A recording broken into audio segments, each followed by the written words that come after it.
డీటెయిల్స్కి వస్తే శ్రీకాకుళం జిల్లా Vamsadhara project phase 2 నిర్మాణ పనుల్లో ప్రభుత్వ తీరు ఆందోళనలకు కారణమవుతోంది. వరుసగా రెండో రోజు కూడా ఉద్రిక్త పరిస్థితులు తలెత్తాయి. నష్టపరిహారం ఇవ్వకుండా పనులు చేస్తుండడంపై నిర్వాసితులు మండిపడుతున్నారు. పనులను అడ్డుకుంటున్నారు.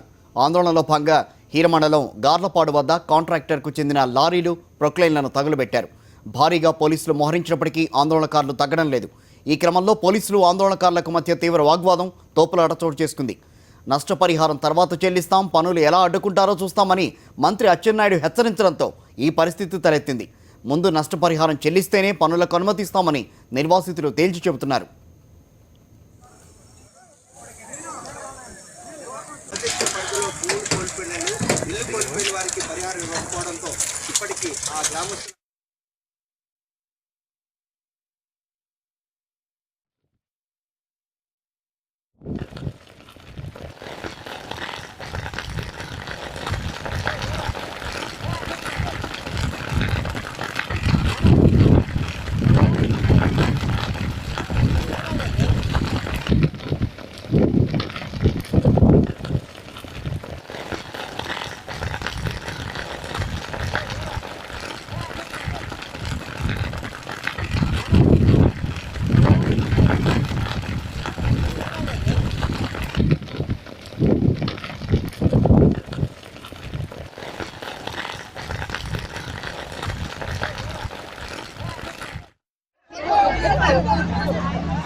వంశధార ఫేజ్ 2 పనుల్లో ఉద్రిక్తతకు సంబంధించి మరింత సమాచారాన్ని కరస్పాండెంట్ యుగంధర్ నడిపిస్తాం. యుగంధర్, మొత్తం మీద అక్కడ నివురు గప్పిన నిప్పులా ఉంది పరిస్థితి.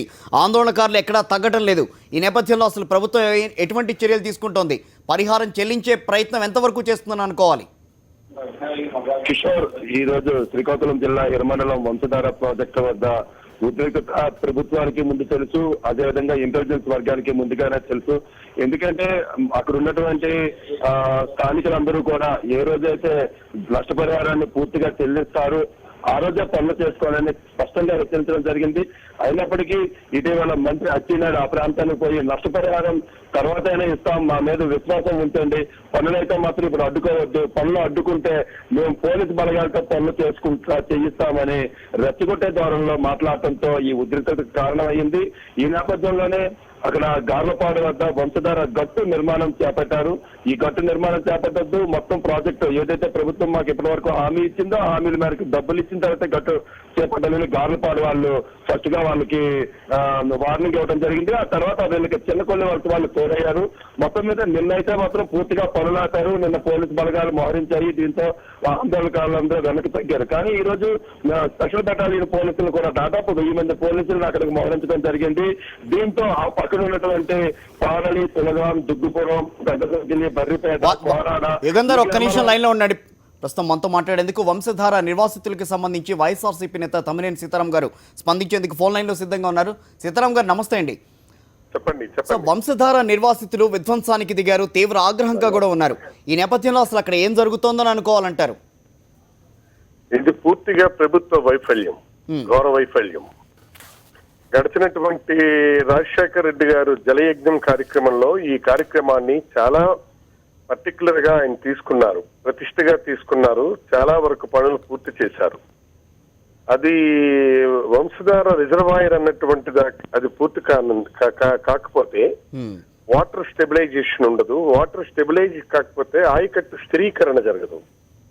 అందుకోసం అని చెప్పి దానికంత ప్రాధాన్యత ఇచ్చి ఆ రోజు ఒరిస్సాకి మనకు ఉన్నటువంటి డిస్ప్యూట్ ను కూడా రాజశేఖర రెడ్డి గారు పర్సనల్ గా ఆయన పరిష్కరించారు. అది పరిష్కరించిన తర్వాత రిజర్వాయర్ పనులకి ఆ రోజు ఉపక్రమించేటప్పుడు ఒక ప్యాకేజ్ అన్నటువంటిది అక్కడ ఉన్నటువంటి ప్రజలతో మాట్లాడి, అక్కడ ఉన్నటువంటి రైతాంగంతో మాట్లాడి ప్యాకేజీని ప్రకటించారు.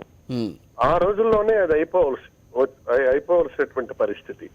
దురదృష్టకరం, వారు చనిపోయిన తర్వాత ఈ ప్రభుత్వం దాన్ని బుట్టదాఖలా చేసింది.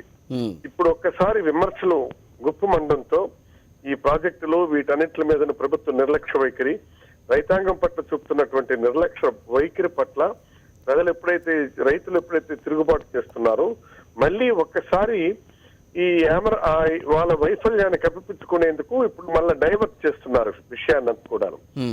వాళ్ళు ఇది ఇది ఇది పోలీసులతోనో మిలిటరీతోనో ఇలాంటి సమస్యలు పరిష్కరించుకోవాల్సినటువంటి పరిస్థితి కాదు. ఇది చాలా దురదృష్టకరం. అక్కడ ఉన్నటువంటి రైతులతో కూర్చుండి పెట్టాలి. మొన్న మినిస్టర్ దీని మీద రివ్యూ చేసేటప్పుడు మా జిల్లా మంత్రి గారు అచ్చెన్నాయుడు గారు చాలా దురుసుగా, అంటే ఇలాంటి నిర్ణయాలు ప్రకటించిన తర్వాత పర్యవసనాలు ఎంత తీవ్రంగా ఉంటాయన్నటువంటిది అంచనా లేనటువంటి నిర్ణయాలు ఇవి. ఇవాళ ఒక సమీక్షా సమావేశంలో మంత్రిగా అంతకీ ఇదయ్యేటప్పుడు నిర్ణయాలు తీసుకునేటప్పుడు దానికి ఒక మెకానిజం ఉంది, ఒక పాజిటివ్ అగ్రెసివ్ మెకానిజం. అంటే వాళ్ళని పిలిపించి వాళ్ళతో మాట్లాడి ప్రభుత్వంతో ముఖ్యమంత్రితో మాట్లాడి ఆ ప్యాకేజ్ కు ఒప్పించి ఆ విలేజెస్ ని ఖాళీ చేయించారు. వాళ్ళు ఏమంటున్నారు, మీరు ప్రకటించిన ఇప్పుడు యూత్ ప్యాకేజ్ గానీ లేదు రైతాంగానికి ఇవ్వాల్సినటువంటి ల్యాండ్ ప్యాకేజెస్ గానీ ఇవన్నీ కూడా మేము చెప్పినటువంటి మీరు క్లియర్ చేసేయండి. మీకు మాకు మధ్యలో ఒక అంగీకారానికి సూత్రప్రాయంగా వచ్చాము ఒక దశలో. అవి క్లియర్ చేస్తే మేము కానీ విలేజెస్ ఖాళీ చేస్తామని చెప్పి అక్కడ పంచరత్నాలు అంటారు గ్రామాలు, పాడలి, దుగ్గుపురం ఇవన్నీ కూడా కలిపి వాళ్ళకి ప్రజలు ఇక్కడ ప్రభుత్వాన్ని కవ్వించడం లేదు, ప్రభుత్వమే కవ్విస్తుంది. ఖాళీ చేయకపోతే మీరు నిర్దాక్షిణ్యంగా లేపేయండి, అవసరం అనుకుంటే పోలీసులు అరెస్టులు చేయండి, కాల్పులు చేయండి, ఫైరింగ్స్ చేయండి. దీనికే ఒక బాధ్యత కలిగినటువంటి ప్రభుత్వం ఈ విధంగా వ్యవహరించడం అత్యంత దురదృష్టకరమైనటువంటి పరిణామం. అంటే సీతారాం గారు ఏదైనా ఒక ప్రాజెక్ట్ కట్టాలని అనుకుంటే, ఏదైనా భూములు తీసుకోవాలనుకుంటే వాళ్ళకి ముందు పరిహారం చెల్లించిన తర్వాత దానికి సంబంధించి ప్రక్రియను స్టార్ట్ చేయడం అనేది జరుగుతుంటుంది. కానీ ఏకంగా వాళ్ళకి ఏం చెప్పిన తర్వాత వాళ్ళకి ఏమి ఇవ్వకుండా ఈ రకంగా చేయడం అనేది ఎంతవరకు సమంజసం అని అనుకోవాలి? నేను అదే అంటే ఇది అందుకే అంటున్నాను, ఇది ప్రభుత్వం దుర్మార్గపు చర్య. ఇది ప్రభుత్వానికి అవగాహన లేకుండా ఇక్కడ యంత్రాంగం చేస్తున్నటువంటి పరిస్థితులు ఇవి. ఇప్పుడు అడ్మినిస్ట్రేషన్ కి కొన్ని టాక్టిక్స్ ఉంటాయి, అడ్మినిస్ట్రేషన్ కి ఒక లాజికల్ మెకానిజమ్స్ ఉంటాయి. దాని ప్రకారం డీల్ చేయాల్సినటువంటి బాధ్యత ఈనాడు ప్రభుత్వానికి ఉంది. అలా కాకుండా మేము మొండిగా దుర్మార్గంగా మేము హ్యాండిల్ చేస్తాము, ప్రభుత్వం మా చేతిలో ఉంది, పోలీసు మా చేతిలో ఉంది అనుకుంటే కాదు కదా. కరెక్ట్. ఈ వ్యవస్థలో అన్నిటికంటే శక్తివంతుడు నిజాయితీ కలిగినటువంటి పౌరుడు. పౌరు వ్యవస్థను కాదని త్రోసిరాదని వెళ్లే ఏ ప్రభుత్వానికి ఇలాంటి పరిస్థితులే పడతాయి. నేను ఎప్పుడూ ఎక్స్పెక్ట్ చేయలేదు వంశధార నిర్వాసితుల ఇష్యూ ఇంత సీరియస్ టర్న్ తీసుకుంటుందని కూడా నేను అనుకోలేదు. ఎందుకంటే మాకు వంశధార తాలూకా స్థితిగతుల మీద మేము వంశధార దిగువన ఉన్నటువంటి ఆయకట్టు రైతులు మేము కూడాను. ఇది అత్యంత దురదృష్టకరమైనటువంటి పరిణామం. హ్యాండిల్ చేసే విధానం ఇది కానే కాదు. ఇది ఏమనుకుంటున్నారో ఏమో గానీ పోలీసులు మిలిటరీ తెచ్చిన ఏం చేస్తారు, ఫైరింగ్స్ చేస్తారా? వాళ్ళు మన ప్రజలు గారా, ఈ దేశంలో అంతర్భాగం కాదా? మనం డీల్ చేసే విధానం ఇదేనా? ఇది రాక్షస ప్రక్రియ తప్ప మానవత్వంతో కూడుకున్నటువంటిది ఇదేనా? ఏమండి ఇదేమన్నా ప్రచార దుకాణమా ప్రభుత్వం అంటే? ప్రభుత్వం అంటే ఈనాడు ప్రజలను ఒప్పించగలగటానికి అవసరం అనుకుంటే ఒక రూపాయికి 10 రూపాయలు వేసి 10 రూపాయలకి 100 రూపాయలు వేసి ప్యాకేజ్ ఇచ్చి ఈ జిల్లాకు జీవధార అయినటువంటి వంశధారను సాధించడానికి ముఖ్యమంత్రి గారు అనేక సందర్భాలుగా వచ్చి పదే సార్లు ప్రకటనలు ఇచ్చారు. మొన్నొచ్చు కూడా అంటున్నారు అతను. ఇది వంశధార జీవధారని ఇదేనా డీల్ చేసే విధానం? Okay sir, thank you very much అండి. యోగేందర్, మనం ఇప్పటి వరకు విన్నాం తమ్మినేని సీతారాం గారు మాట్లాడుతూ నిజంగా ఈ రకమైన చర్యలకు దిగడం అనేది నిజంగా ప్రభుత్వం ఒక పరిహారం చెల్లిస్తామని చెప్పి ఒక తర్వాత మళ్ళీ మేము పరిహారం చెల్లించమని ఇంకో రకంగా మాట్లాడడం, ఈ రకమైన పరిస్థితులన్నీ కూడా ఎటువైపుకు దారితీసే అవకాశం ఉంటుందని అనుకోవాలి. అదే ప్రభుత్వం తీసుకున్నటువంటి నిర్ణయం ప్రభుత్వం మీద విశ్వాసం లేకపోవడం ప్రధానంగా అక్కడ ఉన్నటువంటి స్థానికుల్లో కొన్ని సంవత్సరాలుగా ఈ ప్రభుత్వం విశ్వాసం చూపించలేకపోతుంది.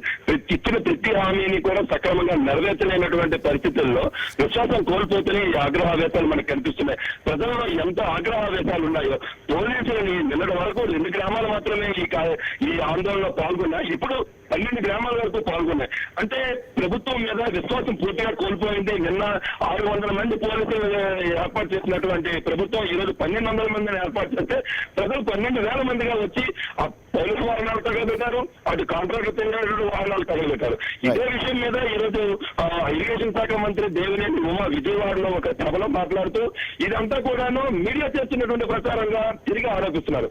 ఒకవైపు ప్రజలకు స్పష్టమైనటువంటి సమాచారం ఇవ్వట్లేదు, ఒకవైపు హామీని నిలబెట్టుకునేటువంటి విశ్వాసం కలిగించట్లేదు, మరోవైపు ప్రజల తాలూకా ఆగ్రహావేశాలు చూపిస్తున్నటువంటి మీడియా మీద కూడా ఆయన ఆక్షేపణ చేస్తున్నటువంటి పరిస్థితి. ఇంకొక వైపు ప్రతిపక్ష ఓకే, థ్యాంక్ యూ యుగంధర్.